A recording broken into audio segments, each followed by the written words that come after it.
আসসালামু আলাইকুম সবাইকে। আমরা ধান লাগাবো ইনশাল্লাহ আগামীকালকে থেকে। আজকে ফেব্রুয়ারি 1 তারিখ, হয়তো 2 তারিখ বা 3 তারিখ থেকে ওরা কাজ শুরু করবে আর কি।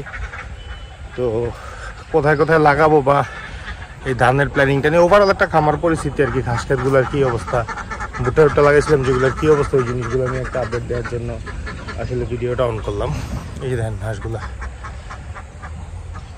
এগুলা কোনো না কোনো ফাঁক দিয়ে আজকে বের হয়ে গেছে। আমরা যে জায়গাটায় এটা লাগাই রাখছি যাতে ভেড়াগুলো না বেরোয়, ভেড়াগুলারে কুকুর অ্যাটাক করে, যার কারণে এটা লাগাই রাখি আমরা।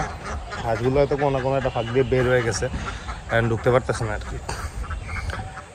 আচ্ছা যাই হোক, যেটা দেখাইতে নিচ্ছিলাম আর কি, এই যে এইটা হচ্ছে আপনার এই জমিটার মধ্যে লাগাবো। আরও কিছু জমি আছে দেখাই, ওইদিকে ভুট্টা ক্ষেতের দিকেও যাবো। এইটা এই যে এই জমিটার পাশে এই জিনিসটা আপনারা সবসময় আগে খ্যার দেখছিলেন, আমরা খ্যারগুলো এই জায়গার মধ্যে স্টক করছিলাম কিনে আনার পরে।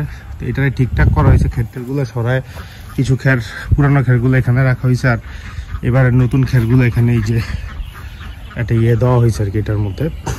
তো আর এই জায়গাটা আমরা রেডি করতেছি মানুষের ঘরের জন্য। আপনারা জানেন আগের ভিডিওগুলোয় দেখাইছি আমি। এখানে একটা বেসিক্যালি মানুষের মানে আমরা থাকার জন্য একটা ঘর হবে, প্ল্যানিং আছে আর কি এরকম। তো যেটুকু মধ্যে ইট কেতা হয়েছে এটা বেসিক্যালি ভিট লেভেল, এইটুকু পর্যন্ত পুরোটাতে মাটি ফালাই দিব, তার উপরে ফ্লোর লেভেলটা হবে আর কি ইনশাল্লাহ। তো দেখা যাক। এটা একদম এটা হচ্ছে দক্ষিণ দিক, সাউথ ফেসিং আর কি, আর এদিকে এটা হচ্ছে পূর্ব দিক, এটা হচ্ছে পশ্চিম দিক। তো এই তিনটা সাইডে ওপেন থাকবে। দেখা যাক, প্ল্যানিং আছে কত কি করতে পারি। আর গরুর ঘরটা আপনাদের আগে একটা ব্লগে দেখাইছিলাম। এখন কয়টা কাটছস? এখন আর কয়টা আছে ঘাস, মানে কয় ফজ হইব? আচ্ছা,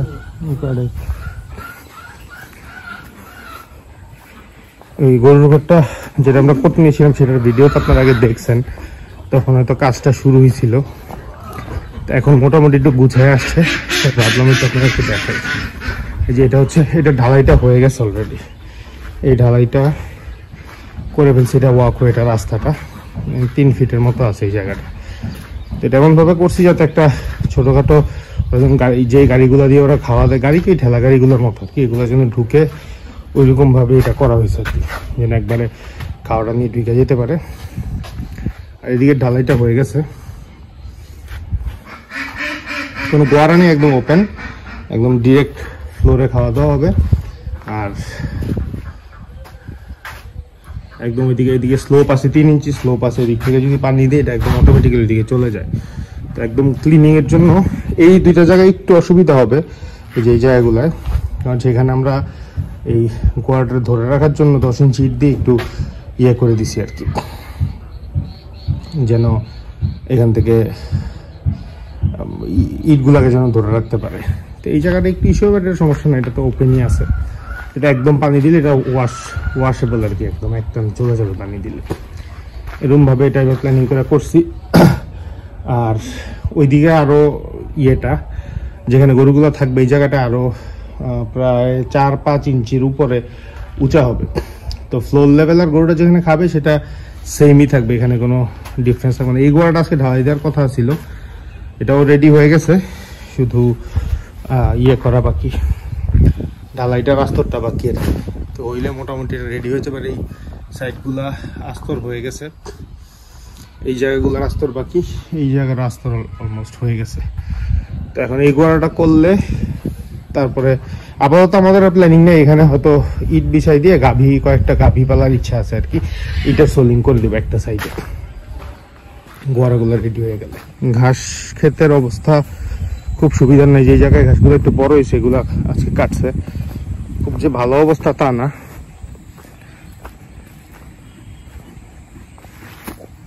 যাই ওইদিকে একটু দেখে, ওইদিকে কালকে রাতে পানি দিছে, পানি দিয়ে এই জায়গার অবস্থা ভয়াবহ খারাপ, যাওয়ার মতো পরিস্থিতি নেই।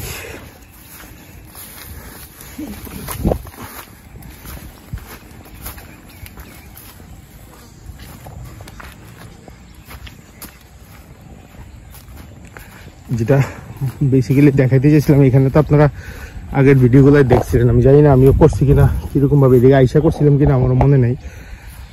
এই জায়গায় আমাদের জারা ঘাসগুলা ছিল। এই জমিটা একটু লম্বা, উঁচা সরি, কম্পারেটিভলি অন্য এই জমিগুলো থেকে প্রায় 4-5 ইঞ্চি উঁচা। তো একদম ফুল বর্ষায় এখানে পানি হয়, আদারওয়াইজ অত পানি হয় না। তো যার কারণে এই জমিটা আমরা জারা ঘাসগুলা করছি, এই জমিটা সবসময় শুকনাই থাকে। তাই দেখা যাক এবারের বর্ষাটা আসলে গাছগুলা টিকে কিনা সেটা দেখতে হবে আর কি। আর এইটা হচ্ছে ভুট্টা লাগানো হয়েছে, এই ব্যাচটা আর এই সাইডেরটা একসাথে লাগানো হয়েছে, এটা পরে লাগানো হয়েছে। তো সিকোয়েন্সিয়ালি যেন খাওয়াইতে পারে এইভাবে প্ল্যানিং করে এটা লাগানো হয়েছে। এগুলো আরো প্রায় 1.5 মাস লেগে যাবে, 1-1.5 মাসের মতো লেগে যাবে এগুলো রেডি হইতে খাওয়ানোর। এখন ঘাসের জমির অবস্থা যে খুব ভালো তা না, শুধু এই যে দেখেন দেখা যেতেছে এইখানে কিছু ঘাস আছে, আর এই ঘাসগুলা বড় হয়েছে আর কি। এর বাইরে সব ঘাসই 20-25 দিনের আগে রেডি হবে না। তো আমাদের বাইরে একটা জায়গা থেকে ঘাস আনতেছি, ওইটা হয়তো 15-20 দিন, ইনশাল্লাহ আরো 15-20 দিন বা এরকম যাবে হয়তো, আশা করি।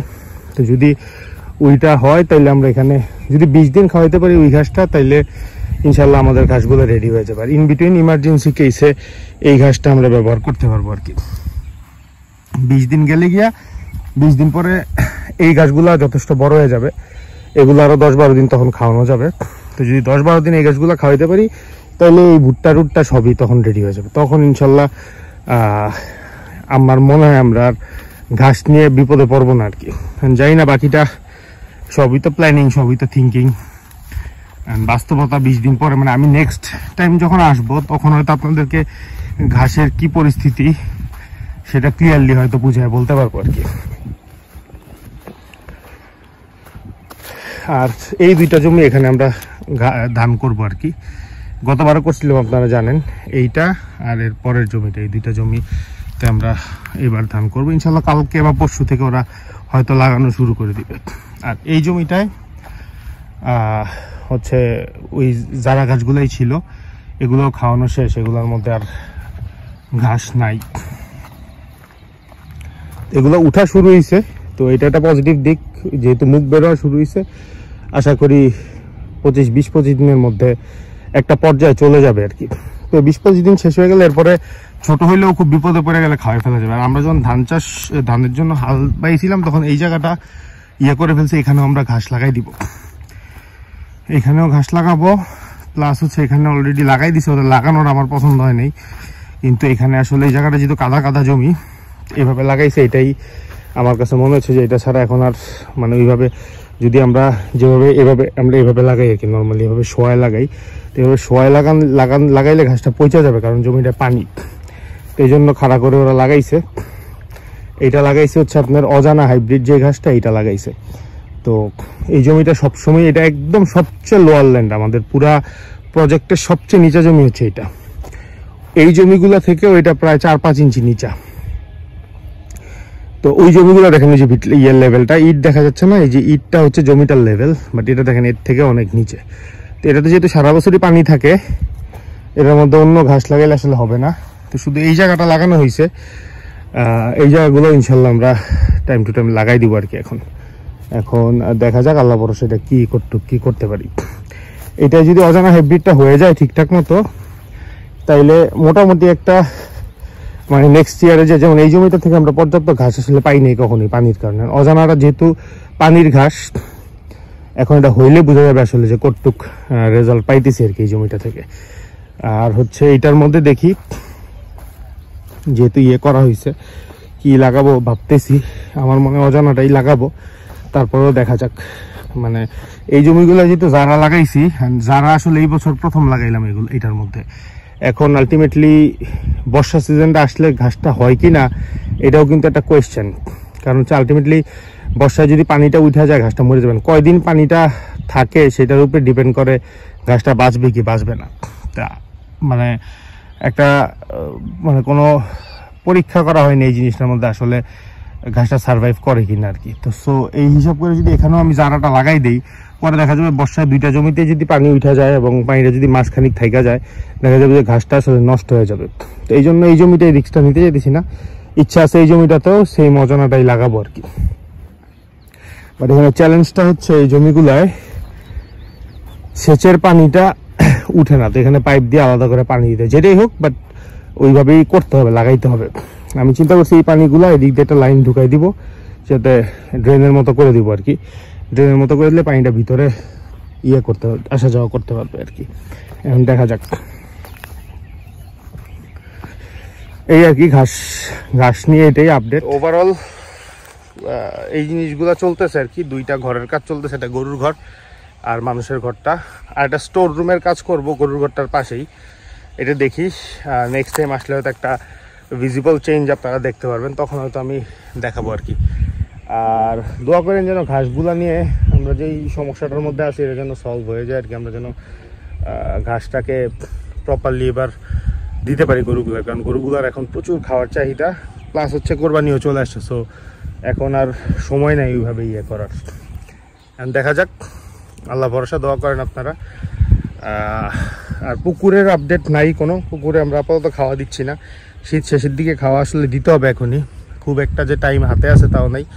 হয়তো ফেব্রুয়ারি শুরু থেকে ফার্স্ট উইকে না পারি, সেকেন্ড উইক থেকে চেষ্টা করব।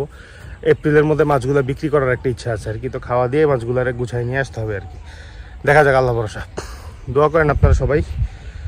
ভালো থাকেন, যারা এই ভিডিও দেখতেছেন সাবস্ক্রাইব করেন, সাপোর্ট করেন চ্যানেলটাকে। শেষ করে দিই ভিডিওটা এখানে। আসসালামু আলাইকুম।